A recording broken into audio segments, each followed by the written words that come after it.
Hey VC, just another. This could probably be a little short one. So weekly stack time. Hope everyone's well. Finally finished all the big projects. I think the only thing left for me to do is I need to caulk one of the bathrooms. They really messed up where the subfloor gets it. Because I haven't really been using that bathroom, and I noticed they didn't seal anything, especially around the tub. So yeah, it's a little sketchy. Um, so you do that. Anyway, all done. Yeah, it feels so good. Gonna feel really good when that caulking's done, and hopefully it doesn't look like crap.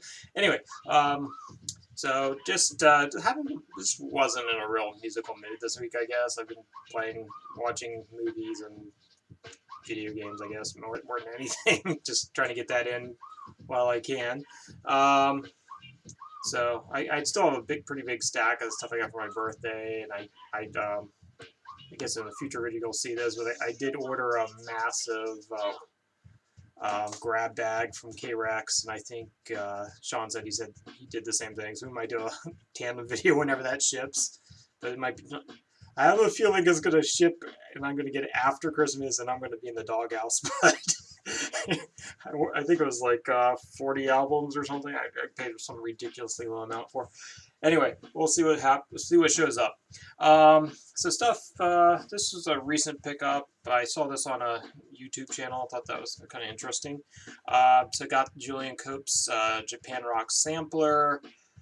So he, of course, is a musician himself. I haven't gotten too far in this. I barely scratched it, but I looked at the color panels. I knew a lot of the albums already, but there were some I certainly didn't know. So I'm kind of hoping, yeah, and the famous cover too. That's Flower Traveling Band's first album as Flower Traveling Band, which is it's a decent album. I got one of those bootleg. I think Bamboo or one of those guys did it. It's like a bootleg reissue.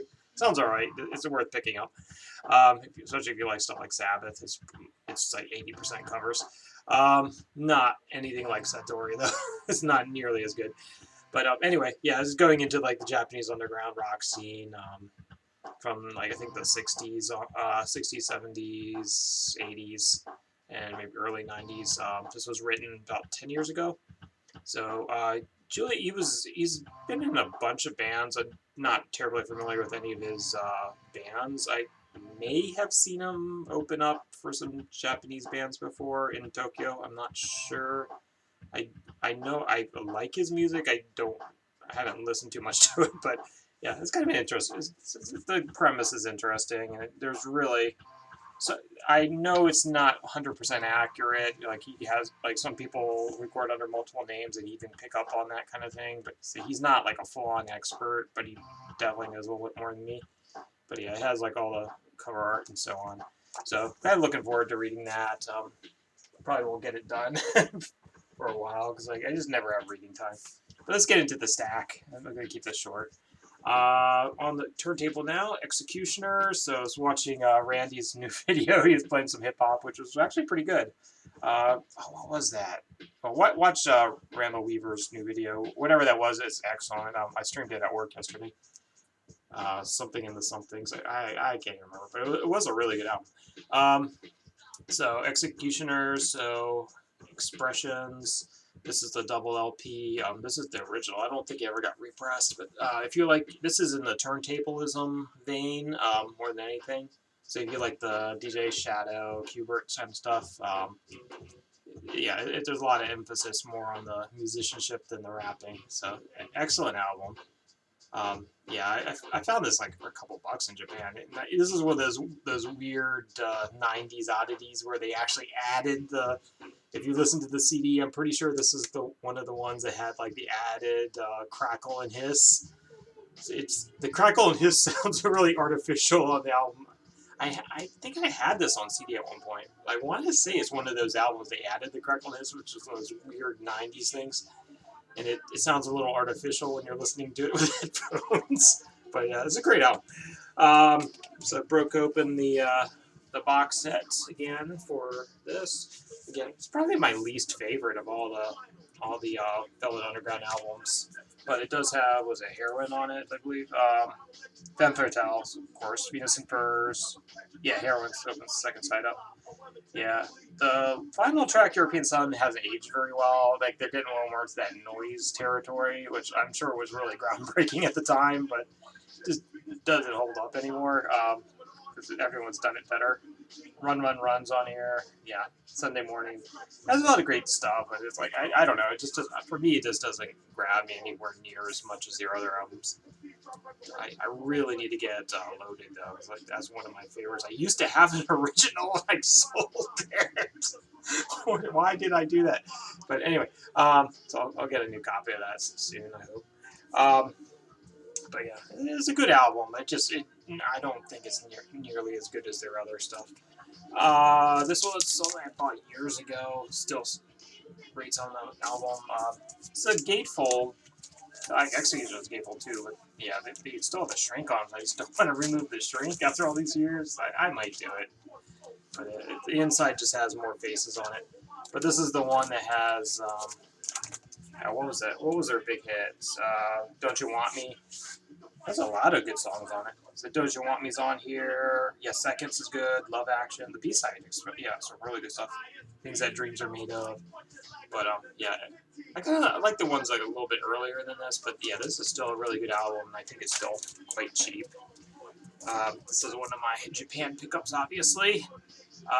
So this is Bobo Stenson, Arid Anderson, and John Christensen, titled Underwear. Um, Yeah, I forget. Oh, what's his name? The fellow in New Zealand that disappeared. He's still on Instagram, I think. Yeah, he always was pushing this album. I found this for really cheap, and it's a white label promo. Of course, it's got a little surface noise, so I have to do a little bit better of little bit better cleaning, I think. But I got a new what do you call it? Spin clean thing. But yeah, it's wrong.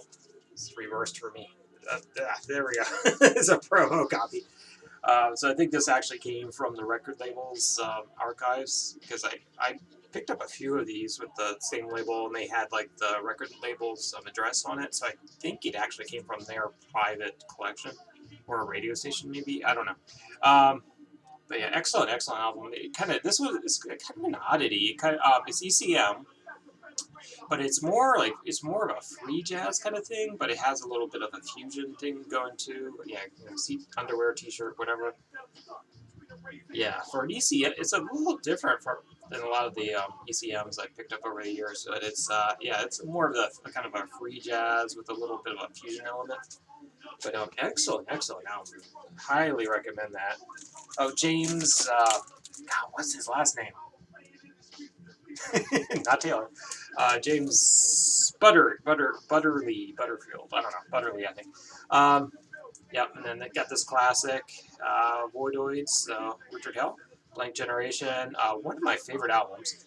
Yeah, I'm working on my top 100 list. There's a couple albums I'm still missing. I used to have and I don't have anymore. I need to kind of hunt down, or I'm not. Every time I try to do the on-screen graphics, it kind of gets botched. So I don't know. Whatever.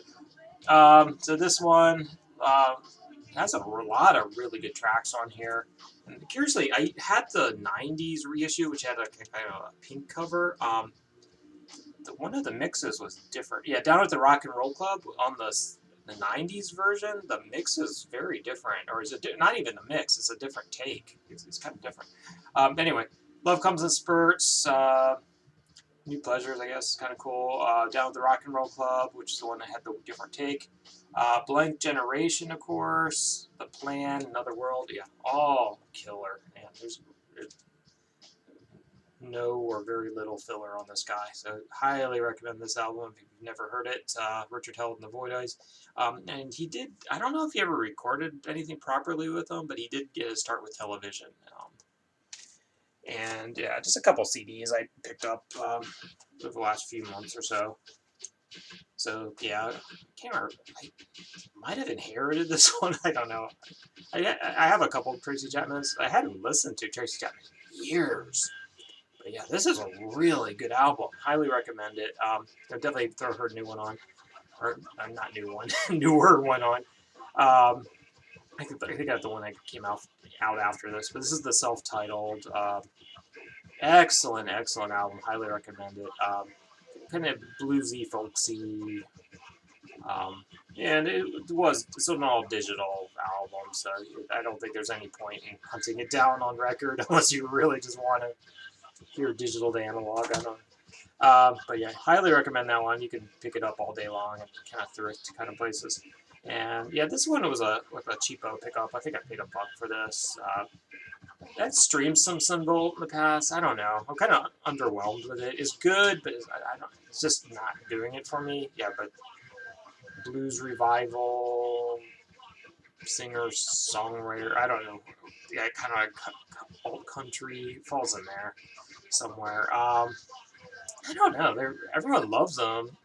I remember streaming them and kind of liking them, but it's I don't. This album just didn't maybe do it for me. This is Trace. But yeah, if anyone has maybe this is their bad album. I don't know. I think it got decent reviews on what do you call it on Discogs. But yeah, if someone has like a better recommendation for some because I kind of remember liking them, but it's, like this one just it's okay. I mean, I'm probably not going to purge it, but it just didn't grab me. I don't know. If someone has a recommendation, I'd appreciate it. So yeah, let's just wrap it up there. I just really haven't been listening to albums this week. So hope everyone's well. So this week, just for me, I really just need to clean the house. I got paint and tools and just junk everywhere. I'm gonna need to throw it in the trash and move all the drop cloths and painter's tape and just get everything organized before my wife kills me. So I got 2 weekends to do that. So yeah, I'm gonna get cranking on that. And yeah, I got a lot of just stuff I need to sort out before they get here. So hope everyone's well. Merry Christmas, Happy Hanukkah, whatever, Ramadan. Yeah, maybe some Christmas lights. I probably need to do that too. Yep. See you guys.